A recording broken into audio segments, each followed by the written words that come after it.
Olá a todos, sejam bem-vindos. Eu sou o professor Wellington e a gente está iniciando mais uma aula do curso nosso de Física Básica. Hoje uma aula de Física 3, a parte de eletromagnetismo. É a nossa aula 8, a segunda parte dessa aula, onde a gente vai dar mais um pouquinho de continuidade ao estudo da capacitância e capacitores. Vamos lá? Bem, na aula passada a gente viu o seguinte aspecto, que se nós tivermos dois condutores, a gente consegue definir para esses dois condutores um campo elétrico. Mas agora a gente também consegue definir para esse par de condutores, um carregado positivamente e um negativamente, um conceito importante chamado de capacitância. A capacitância está ligada à ideia de armazenamento de cargas nesse sistema formado por dois condutores. No caso aqui, para a gente calcular a capacitância, basta pegar a carga de um desses condutores e colocar aqui, a carga medida em módulo, e dividir pela DDP que eu tenho entre esses dois condutores. Carga é medida em Coulomb, a DDP é medida em volt, então Coulomb por volt é o que a gente vai batizar de Farad. Então a unidade de capacitância no sistema internacional é medida em Farad. E essa aqui é uma definição geral que vale para qualquer tipo de capacitor. Porém, se você pegar esses dois condutores e eles tiverem um formato conhecido, como por exemplo duas placas planas e paralelas, percebe que daqui para cá o que mudou é que a gente definiu o formato do condutor. Então, duas plaquinhas planas e paralelas, idênticas, uma carregada positivamente e uma negativamente. A gente consegue determinar a capacitância disso a partir dos fatores geométricos desses dois condutores. Os fatores geométricos aqui seriam a área da placa e a distância que separa elas. Então, capacitância é ε0, a constante, a permissividade, vezes a área dividido pela distância que existe entre as placas. Ou seja, a capacitância depende diretamente da área e inversamente proporcional à distância que separa as placas. A capacitância é sempre medida em farad. É só tomar cuidado com as unidades de medida que nós temos aqui. Então, isso aqui é a capacitância para um capacitor desse tipo, capacitor plano. Outra coisa que a gente sabe é que nessa situação aqui, se a gente for determinar aqui o campo elétrico entre essas duas placas, o campo elétrico é sigma sobre ε0. Lembrando que o sigma para nós é a densidade superficial de cargas. É a carga da placa, é a carga que eu tenho aqui nessa placa, dividido pela área dela. Isso vai dar o sigma. Aí a gente coloca aqui o sigma, divide pelo ε0, e eu vou ter o campo elétrico, que pode ser medido em Newton por Coulomb ou o volt por metro. Outra relação importante é que se você pegar aqui a DDP é o que eu tenho entre as placas. A DDP está relacionada com o campo e a distância por meio dessa expressão. Então, a DDP é igual ao campo elétrico que eu tenho aqui entre as placas, lembrando que aqui é o módulo do campo, vezes a distância que separa as placas. Então, daqui você percebe que o campo pode ser medido em volt por metro, porque se isso aqui é volt, isso aqui é volt por metro, quando eu multiplicar pela distância que é metro, volt por metro multiplicar por metro, cancela metro com metro, portanto, isso aqui vai dar volt e a equação fica homogênea. Então, isso aqui é a relação entre DDP, campo e a distância entre as placas, para um capacitor plano. E se a gente pegar aqui, por exemplo, a energia, que é um dos conceitos fundamentais para um capacitor, o capacitor ele não é apenas um armazenador de cargas, ele também é um reservatório de energia, uma vez que a energia fica armazenada exatamente nesse campo, nesse espaço aqui, onde eu tenho o campo elétrico entre as placas. Então, a energia armazenada ali é a carga multiplicada pela DDP dividido por 2. Isso é uma propriedade que vem do gráfico, quando a gente faz o gráfico da carga em função da DDP. Então, essa é a energia potencial elétrica acumulada no capacitor. Lembrando que energia é sempre medida em joule, ok? Bem, posto isso, vamos aplicar isso já num exemplo para a gente ir recordando um pouquinho esses conceitos. Então, dado um capacitor plano, esse capacitor tem uma distância entre as suas placas de 5 milímetros, a área da placa é de 2 metros quadrados. Então, perceber que é um capacitor bastante grande. A DDP aplicada nesse capacitor é de 10 kV, então 10.000 volts. E ela é mantida constante no capacitor. Então, o que ele pede para a gente calcular? Inicialmente, calcular a capacitância em nanofarad. Então, como é que seria isso? O capacitor que ele fala é o capacitor plano, é um capacitor desse tipo.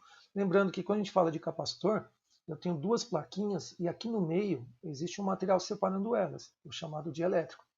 Quando não for mencionado nada, a gente considera que esse material dielétrico, que é o isolante, pode ser ar ou vácuo quando não é mencionado nada, ok? Então, esse é o capacitor que a gente está querendo estudar. A distância entre as placas, essa distância aqui é de 5 milímetros, já vamos converter para metros, é só trocar 1 mili pela potência 10 elevado a menos 3, então 5 milímetros é 5, 10 menos 3 metros. A área da placa, 2 metros quadrados, já está no sistema internacional aqui, a unidade. A DDP entre as placas é de 10 kV, então 10 kV equivale a 10.000 volts. E 10.000 volts é a mesma coisa que 10 ao cubo volts. Lembrar que esses 3 zeros eu posso trocar aqui por 10 elevado ao cubo. E eu quero saber qual é a capacitância em nanofarad. Como aqui eu tenho os fatores geométricos, né, as dimensões do capacitor, a área da placa e a distância entre elas, a gente aplica a capacitância como sendo ε0 A dividido por D. O ε0 é a nossa permissividade, que vale 8,85 10 elevado a menos 12. A área da placa, 2 metros quadrados, e a distância entre elas, 5 10 a menos 3. Portanto, fazendo essa continha, a gente vai perceber que vai dar, aqui no caso, 8,85 vezes 2, dividido por 5, vai dar 3,54. 10 elevado a menos 12 dividido por 10 elevado a menos 3, mantém a base, subtrai o de cima do de baixo. Então vai ficar menos 12, menos 3, vai virar mais. Menos 12 com mais 3 vai dar menos 9. Então essa já é a capacitância em farad, né? 3,54, 10 elevado a menos 9 farad. Que se a gente trocar aqui o 10 a menos 9 pelo prefixo nano, então vai dar 3,54 nanofarad, que é o que ele havia pedido. É um capacitor de capacitância bem pequenininha. Próximo passo é a gente calcular a carga que eu tenho na placa do capacitor. Se eu souber a carga de uma placa, automaticamente eu sei a da outra, porque as quantidades são exatamente iguais. Então, só que ele quer a capacitância em microcoulomb. Então, os dados do problema estão aqui novamente, só mudou a pergunta, que agora a pergunta é a carga, e eu quero a carga em microcoulomb. O que a gente vai fazer? Como a gente já sabe que a capacitância é de 3,54 10 a menos 9 farad, a gente vai aplicar a definição de capacitância. Capacitância é carga por DDP. Como eu quero a carga, então a carga vai ser a capacitância multiplicada pela DDP. Está aqui. A capacitância é 3,54 10 elevado a menos 9. E a DDP aplicada é de 10 ao cubo. Nós colocamos aqui. Fazendo essa continha vai dar 3,54 vezes 10, vai dar 35,4. 10 a menos 9 com 10 a terceira dá 10 a menos 6. Mantém a base, já que são potências de mesma base, somos expoentes quando é multiplicação. Menos 9 com 3 dá menos 6. Então essa é a carga acumulada em uma plaquinha do capacitor. E o 10 a menos 6 a gente pode trocar pelo prefixo micro. Então essa aqui é a carga de 35,4 microcoulombs que está acumulada em uma plaquinha dessa. Numa plaquinha essa carga é positiva, na outra plaquinha a carga é idêntica, porém negativa. Se eu quiser saber agora o módulo do campo, eu quero o módulo do campo em megavolt por metro. Então o que a gente faz? Vamos trabalhar com aquela relação entre DDP, campo e distância entre as placas. Como eu quero saber o campo, pega a distância que está aqui multiplicando, passa aqui para baixo, dividindo, ou seja, vai para o denominador. Então o campo é a DDP pela distância entre as placas. O campo então vai ser a DDP, que é 10 ao cubo, isso aqui está medido em volt, e essa aqui é a distância entre as placas, 5, 10 a menos 3, e aqui está medido em metros. 10 dividido por 5 vai dar 2. 10 a terceira com 10 a menos 3, mantém a base, subtrai o de cima do de baixo, o expoente. Vai ficar 3 menos 3, então vai ficar mais. 3 mais 3 vai dar 6. Então deu 2, 10 a sexta volt por metro. Só que 10 a sexta equivale ao prefixo mega. Então vai dar 2 megavolt por metro. É um campo bastante intenso que eu tenho entre aquelas duas placas, que são placas relativamente grandes. E agora, finalmente, qual é a energia que eu acumulei nesse capacitor? Eu quero a energia medida em milijoule. Então, finalmente, a gente aplica agora a definição de energia. Energia é carga vezes a DDP dividido por 2. A carga é o que a gente calculou lá atrás, 35,4, 10 a menos 6. Aqui já está medido em coulomb. A DDP é 10 ao cubo. Aqui já está medido em volt, dividido por 2. Aqui vai ficar 35,4 vezes 10, vai dar 354. Divide por 2, vai dar 177. 10 a menos 6 com 10 a terceira, mantém a base, somos expoentes. Menos 6 com 3 vai dar menos 3 joules. E aqui essa é a energia, 177 vezes 10 a menos 3 joules. A gente pode trocar aqui o 10 a menos 3 pelo prefixo milli, então vai dar uma energia acumulada na região do campo elétrico entre as placas de 177 milijoules. Então lembrando sempre que a carga fica acumulada na placa, a energia fica na região onde está o campo elétrico, ok? Agora a gente pode falar um pouquinho dos outros tipos de capacitor. Né? Por quê? Porque a gente sabe que se você quiser definir capacitância, capacitância é carga por DDP. Mas eu preciso determinar a DDP que eu tenho entre os condutores. Então como é que a gente faz? Bem, para você saber o campo elétrico, a gente já sabe que a gente pode aplicar a lei de Gauss. Aí eu tenho aqui, pela lei de Gauss, eu tenho um campo elétrico. Mas eu sei que campo elétrico é a derivada negativa do potencial em função da distância, entre as placas, por exemplo. Então se a gente souber aqui o campo, eu faço agora a operação inversa da derivada, que seria uma integral, aí eu sei como é que é o potencial. E aí, sabendo esse potencial, a gente consegue, pela definição de capacitância, carga dividida por DDP, saber como é que é a capacitância para qualquer tipo de geometria do capacitor. Então, nesse caso aqui, quais são os tipos de capacitores mais comuns? O plano, que a gente já estudou, o esférico e o cilíndrico. No caso do capacitor plano, A capacitância é ε0 A dividido por D. Perceber que aqui a capacitância ela depende fundamentalmente de fatores geométricos. A área da placa e a distância que separa elas. A área é medida em metro quadrado, a distância é medida em metros. Agora, como é que seria isso para um capacitor, por exemplo, cilíndrico ou esférico? É isso que a gente vai ver agora. No caso do capacitor esférico, o capacitor esférico seriam duas cascas esféricas. Uma casca inferior e uma interior e uma casca exterior. No caso aqui, quando eu olho para essa estrutura, a casca interna tem um raio RA. A casca externa tem um raio RB. E se a gente fizer exatamente uso da lei de Gauss e fizer a aplicação dessa definição, só que agora aplicando a integral, a gente prova que a capacitância de um capacitor esférico é 4πε0. Perceber que sempre aparece a constante ε0, vezes o produto dos raios, dividido pela subtração do raio maior menos o raio menor. Então, isso aqui é a capacitância de um capacitor esférico. Novamente, perceber que para essa situação, a capacitância novamente depende de fatores geométricos. Os fatores aqui importantes são o raio da esfera interior e da esfera exterior. Ok? No caso de um capacitor cilíndrico, não vai ser diferente. O que é um capacitor cilíndrico? São dois cilindros, um dentro do outro, são cilindros coaxiais. O que muda de um para o outro é o seu raio. Então, aqui a gente tem o raio do cilindro interior, é o RA, e aqui a gente tem o raio do cilindro exterior, que é o RB. E lembrar que um cilindro, além do raio, que define ele também o seu comprimento, que a gente vai chamar aqui por L. Tanto o raio aqui na definição de capacitor esférico, como aqui do capacitor cilíndrico e o seu comprimento, tem que ser medido sempre em metros, tá? Então aqui é tudo colocado em metros e aqui as medidas também em metros. Fazendo isso, a capacitância vai ser sempre medida em farad.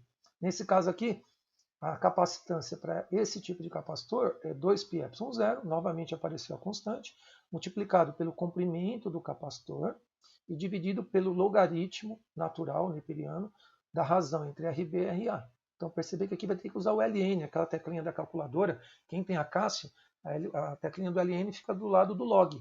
Tá? Então, depois você dá uma olhadinha na calculadora. Então essa aqui é a capacitância de um capacitor cilíndrico.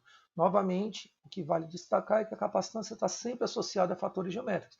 Ou ela depende da área, ou ela depende de distância entre placas, ou depende do raio, né, que a gente tem aqui, das figuras que a gente tem para cada tipo de capacitor. Então depende fundamentalmente da geometria.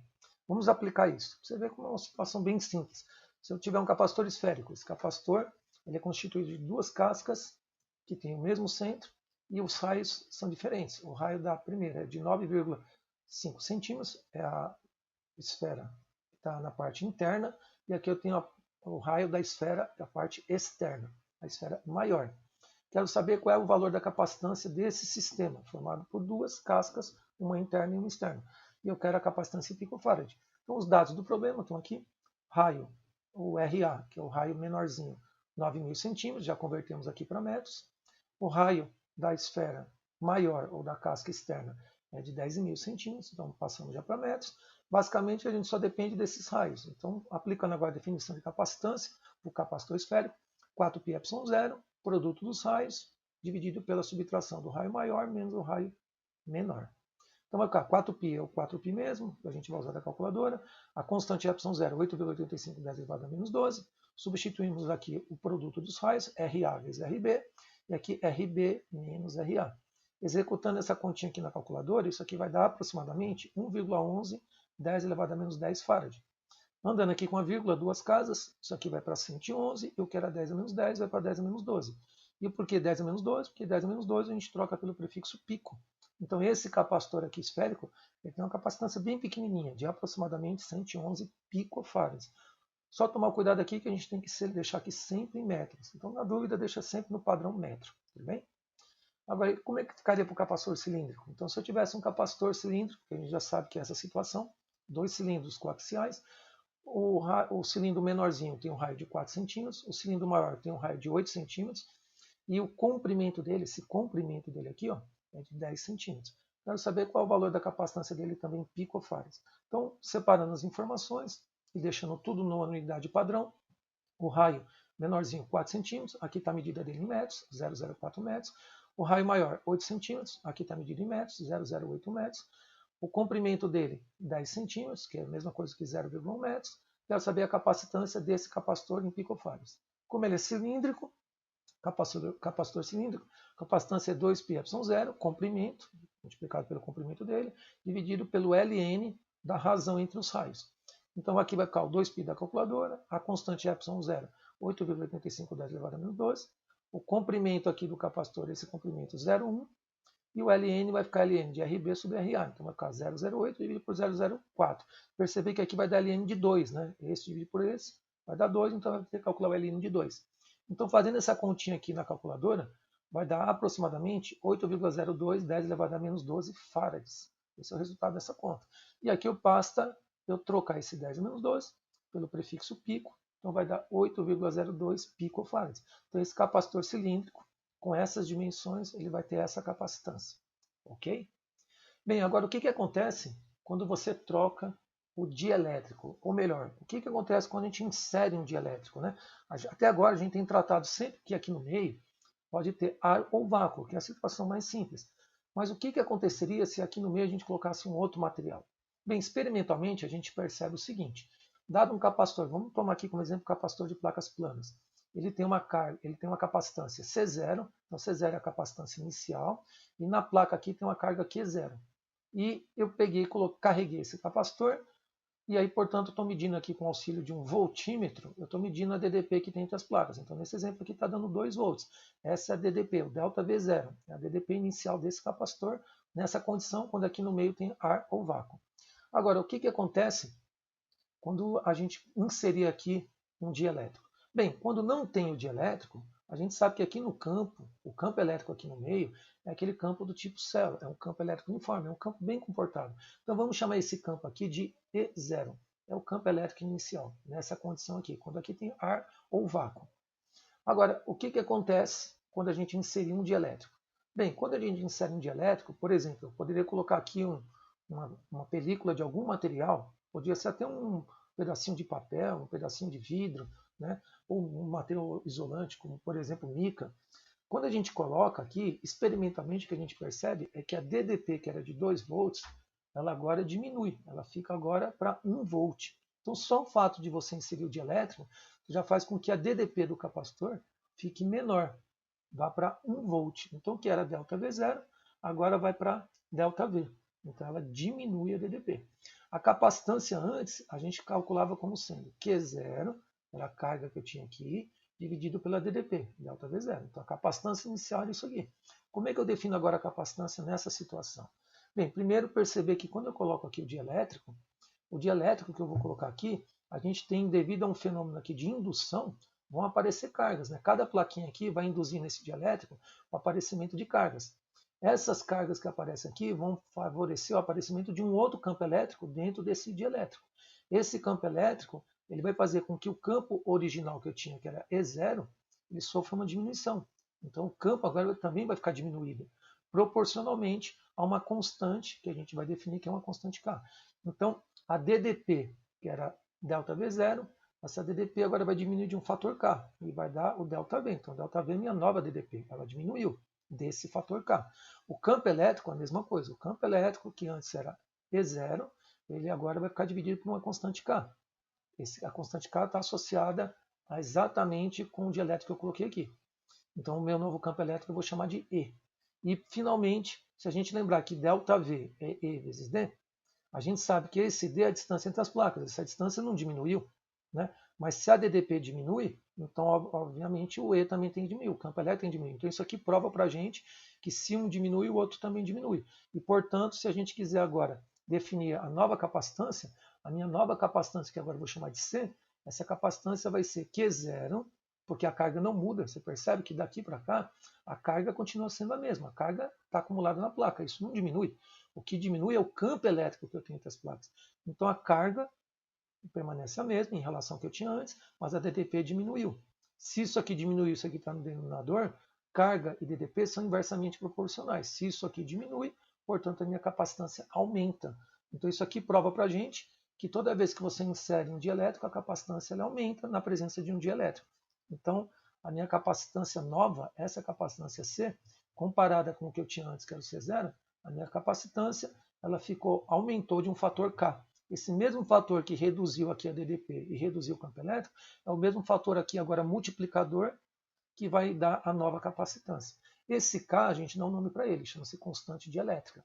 E ela depende do material que é constituído dielétrico.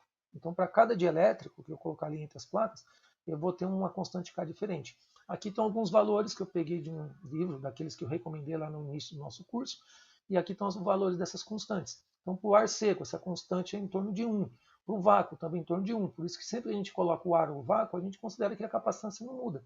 Agora, se eu pegar, por exemplo, e colocar ali no meio papel, entre as placas do meu capacitor plano, a constante K fica 3,7, ou seja, a minha capacitância vai aumentar em 3,7 vezes em relação à presença só do ar ou do vácuo. Para cada constante dielétrica, ou seja, para cada material, a gente também vai ter uma rigidez, que seria o máximo de campo elétrico que aquele material suporta antes que ele passe a conduzir, ele se torne condutor. Então, por exemplo, para o ar, a rigidez dielétrica do ar é de 3,10 a sexta volt por metro. Percebi que isso aqui é um campo elétrico. Então, o ar ele consegue suportar, ele tem uma rigidez dielétrica de 3,10 a sexta volt por metro. Então, entender que a minha capacitância agora, quando eu coloco um dielétrico, é K vezes a capacitância que eu tinha antes. Esse K é um desses valores aqui, dependendo do material que for o dielétrico. Então, eu tenho C, a capacitância final, e C0, a capacitância que eu tinha inicialmente.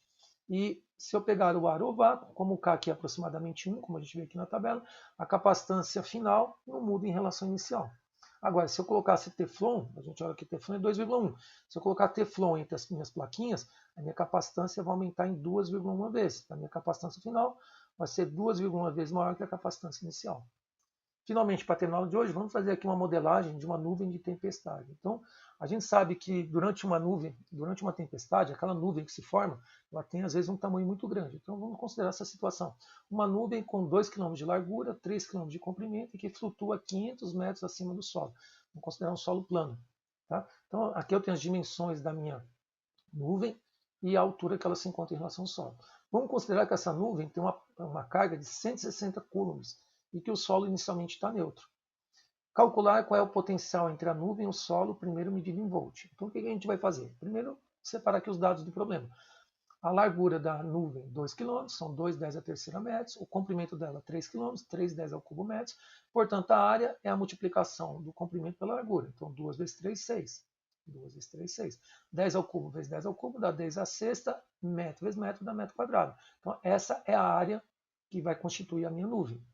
Portanto, a distância que separa ela do solo é de 500 metros, 5,10 ao quadrado metros. E aí, portanto, a gente acabou de modelar um capacitor. Por quê? A nuvem vai servir como uma placa. O solo vai servir como uma outra placa. E entre essas duas placas, eu vou acumular a mesma carga, só que na nuvem eu vou ter um sinal, no solo a gente vai ter outro sinal. Ou seja, a nuvem vai induzir no solo o aparecimento de cargas. Daí a gente tem um capacitor. No caso aqui, como a nuvem está com 160 coulombs, no momento em que ela induzir essas cargas no solo, essa carga vai ficar igualmente em cada um deles.